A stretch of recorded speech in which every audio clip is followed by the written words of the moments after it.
the heir to a fortune. 21-year-old Jamie Johnson never had to work a day in his life.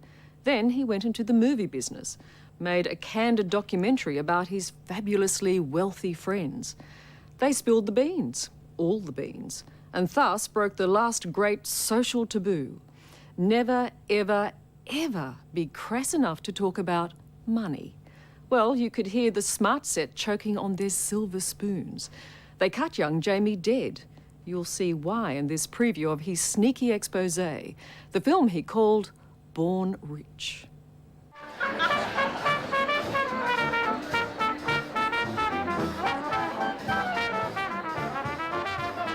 I always expected that my 21st birthday party would be the greatest night of my life. Champagne, pretty girls. You wonder, can life get any better than this? Well, to be blunt, it can. At midnight, I'm going to inherit more money than most people could earn or spend in a lifetime. Jamie Johnson is serious. He's about to become seriously rich. His share of the Johnson & Johnson company, founded by his family more than a century ago, is worth millions and millions of dollars. Every time you buy a Band-Aid, Jamie gets richer. What did I do to earn the kind of money I'll own at midnight tonight? All I did was inherit it.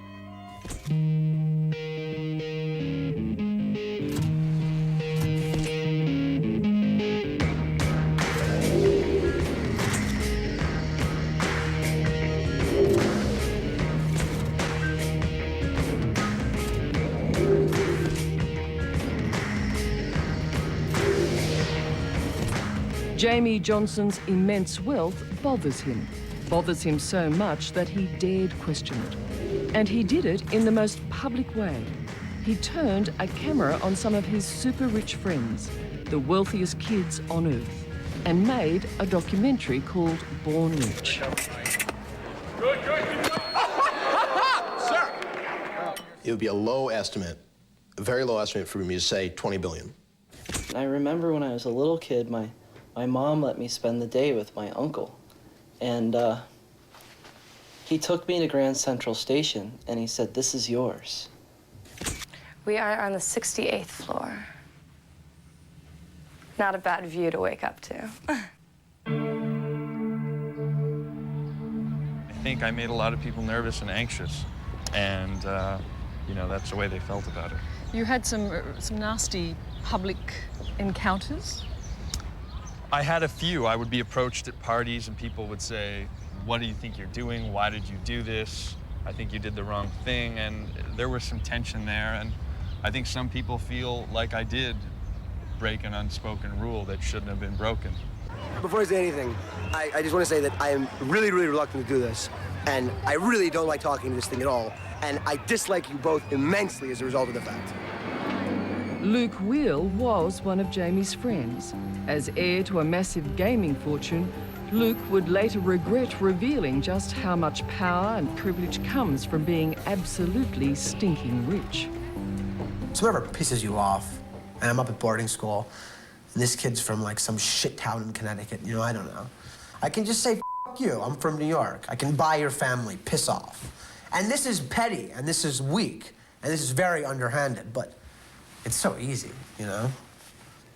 So in a sense, you were a traitor. You burst the bubble.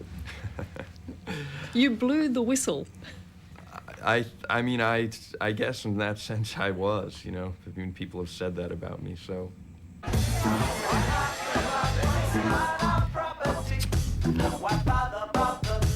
Hey, good to see you, dude. Nice to meet you. I'm a German Baron and Italian Viscount. In all, 10 of Jamie's friends agreed to bare their wealthy souls. I'm a handbag guru, personally, because it's like the easiest thing to shop for when you're not really shopping and you're just running in. And you just go and you buy it and you don't realize how expensive it is.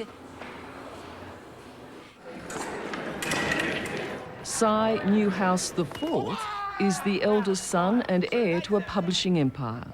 It's the Condé Nast Group, which includes Vogue, Allure, Vanity Fair, GQ, Self, Glamour, House and Garden, Condé Nast Traveler, Architectural Digest, Bon Appetit, Gourmet, Wired, New Yorker, and I'm sure there's a couple I missed. Cody Franchetti is heir to a textile fortune. Lapels, you see they're high. There's nothing worse when you see these jackets with these lapels that go like this, you see? They are low riding. Clinton wears this kind of thing. Have you seen? It looks like a restaurant owner. It's so vulgar. This is so, has an aristocratic thing to it, no? Cody is a part-time model and a full-time multimillionaire who feels not one shred of guilt over having wealth he's never worked for. And I find guilt absolutely senseless. So I don't feel bad for anything, and especially having money. I find it a very, very negative trip, and it's something that is, you know, basically for old women and nuns. Yeah.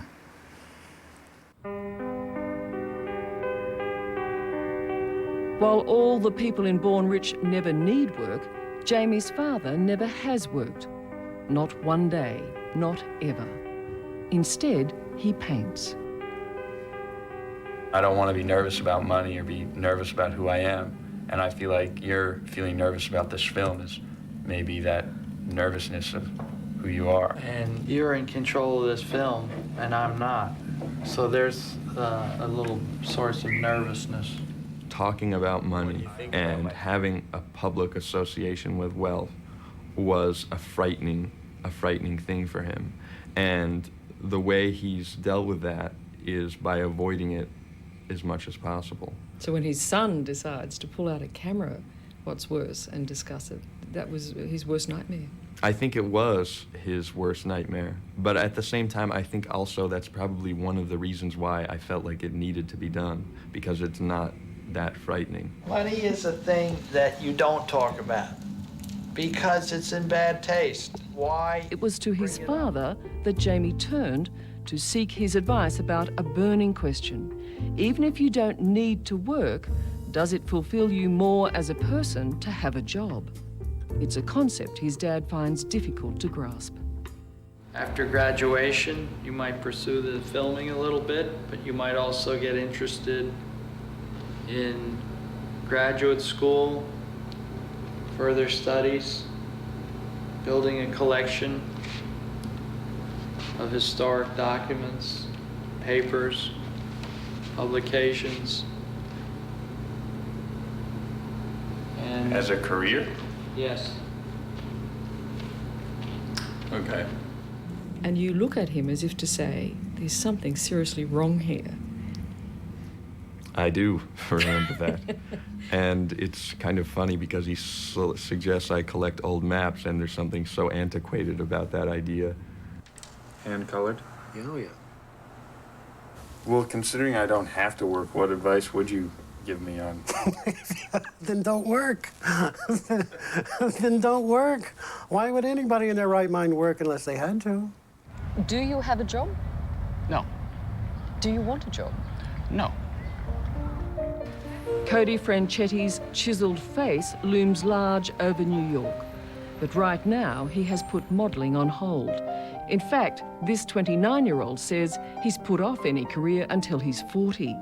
It's a decision he's happy with, but not so many of his mates. I have met more very rich people that are unhappy than regular people that aren't. And this is, I just cannot understand why people think that money equals happiness.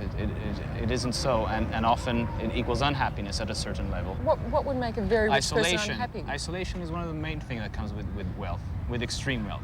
And that is a terrible thing. This was my bed. It's a little small for me now. And then there's Ivanka Trump, blessed with beautiful looks and buckets of money.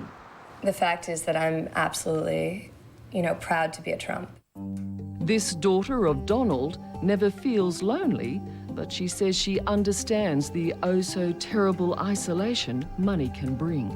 I remember once I was on a job in Australia, and And this guy just walks up to me, who I'd never met, and says, what does it feel like to be wealthy? And I was like, excuse me? And he goes, what does it feel like to never have felt any pain? And that really upset me, just the fact that there really are people out there who think like that. You know, that think that with money comes happiness. I think this is so classic. And what of love? Bag. You stick everything in, it can hold makeup kit, it can hold... For finance heiress Stephanie Erklintz, the options are limited. Poor people need not apply. So you can fit your little dog in it. I've never actually dated outside my social background, and I've thought about that. Never. It's really weird. And potential partners beware. With love comes lawyers. One day I'll fall in love and I'll get married, whatever. I'll probably get divorced a couple of years later. I'll have a serious prenup before. Prenup. It's been drilled into my head since I was 5 years old. Prenup. All the way. And if this little ungrateful bitch has the nerve to say something like it's unromantic, I don't want a prenup, then she's just a gold digger and I don't want to get married to her anyways. Were you at all surprised by some of the things that were said? In times I was really surprised. I mean, I was surprised and offended and confused and just thought, is it really this way? I mean, is this really the state of things? Can you recall when or what would make you surprised or offended or mildly amused? There's certain moments in the film when you see such a strong sense of entitlement and such a snobbery, and I think those are hard to watch. This is the Britannica 11th edition, which is in 33 volumes, but thin. And this is the last edition that was written before it became, from 1911, before it got completely rewritten and became, you know, for the masses. I mean, now the Encyclopedia Britannica is, you know, shit. Born Rich nearly died before it was finished. During the production, Luke Wheel took legal action to try and stop it going to air in America. Luke failed, and Jamie's expose of Young Money finally made it to air. There was a huge sense of fear that built around the movie because press started to come out before anyone had seen it, before the subjects in the film had seen it. And I think their families started to react to the press, and their friends started to react to the press and saying to the kids that were in the film, "You're an idiot, why did you do this? This was so stupid." And then they got scared. In the end, Jamie's aim was a very personal one, to lift the veil of secrecy so that he could feel comfortable with his own mega wealth. So, how successful was he? How much money did you inherit? You know, it's interesting. I'm a millionaire. I'm a multi-millionaire, but I don't really talk about it more specifically than that. Why not? And there it is. It's like, you know, I've made this film and I'm comfortable now talking about wealth in public, but I still don't go there. Because I won't be upset. Yeah, I know, you know. I won't view you any differently.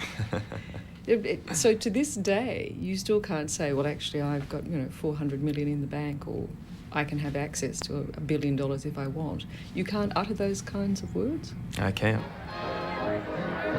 I've had the benefit of being rich all my life, and I'll never want for material things.